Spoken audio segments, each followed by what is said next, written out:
Make it rain. All the league's coverage into sports. Let's do some coverage. Let's dive into sports. Exciting time of year is what I'd like to say.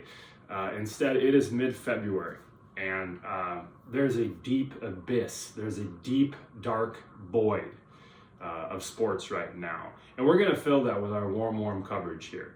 Well, you might say, oh, the Olympics are going on. Well, ice skating, luging. I love America. Don't get me wrong. I'm 100% USA all the way. But turning on the telly and watching dudes fly down some ice or put some blades on some ice, it's not for me. So if you love it, you love it. Good for you. I'm trying to fill a void that is a lack of sports. We're currently around mid-February. The only game in town for me is the NBA. And it's going into their all-star festivities stuff, so count me out. But let's talk about my other team besides these guys, the Boston Celtics, what they're looking like, Tatum returning, MVP candidacies, report cards for the team, all that fun stuff. Let's go. All the leagues into sports coverage. Diving into the Celtics here, man. They have been fun this year. I think one of the most fun things is how many people doubted them.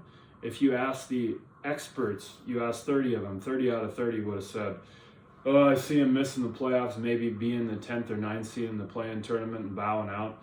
That's not tough to tell why. I mean, they lost Porzingis, they lost Horford, Tatum, Drew Holiday, but they have trudged on in a massive way, and it's been super fun to watch. And I'm not trying to be a D-bag, but before the season started, I placed a couple of futures bets. One for them to win the Atlantic, one for them to win the finals. Now, I might be a little bit of a homer. I might place a bet on the Celtics and Timberwolves pretty much every year, and also the Broncos and the Vikings. I know what most are probably thinking about the Vikings bet. Smart move on the Vikings. They were great this year with JJ and Max Brosner. Yeah, that wasn't real smart, but at least I didn't place one on the Kansas City Chiefs. Chiefs burn. Anyway, back to the Celtics. Like I said, fun to watch. First things first, when it comes to analyzing their season, really excited about Tatum returning. I really think he should. If people think he shouldn't, I don't get that mindset. Stephen A. Smith yapped his trap lately, which is all he does, but gets paid $25 million a year plus to do it, so kudos to him, I guess. But he said, oh, he'll come back, he'll ruin the chemistry and all this shit. Bullshit. You get an all-NBA player coming back to a really good team already. That sounds like a winning formula to me. But let's dive into a little more of that later. First things first, Jaylen Brown, bona fide MVP candidate.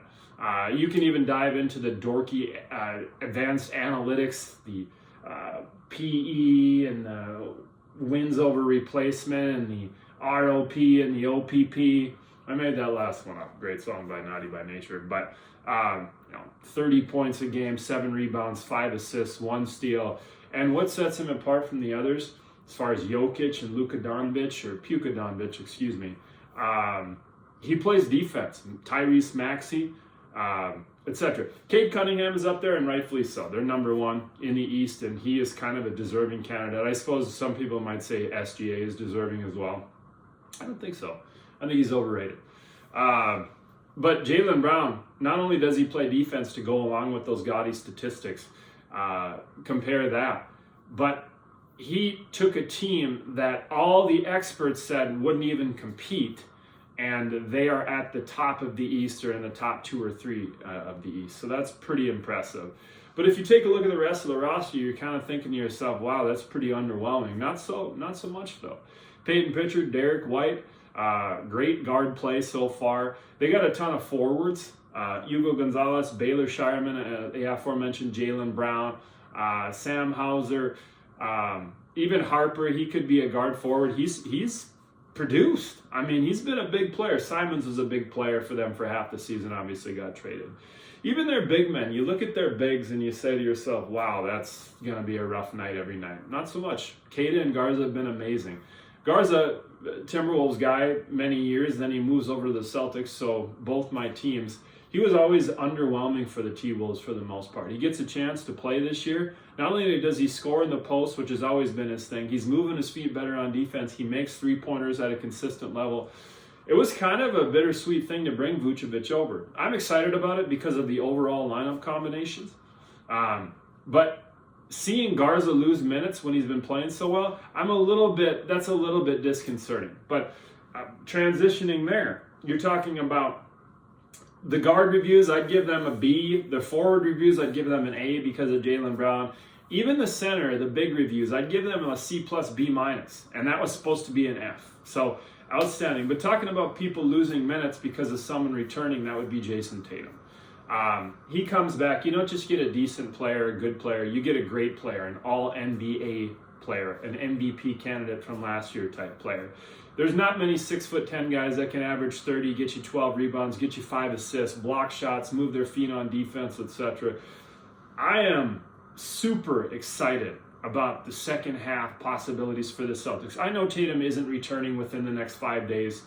I think he will return very soon. There's no reason for him not to. You've got a playoff team. You've got a team in contention for the top seed in the East. Get him back in there. Let them all integrate together. Exciting season. Man, I'm excited about the Celtics second half as I am about these dancers dancing it up. On to the next.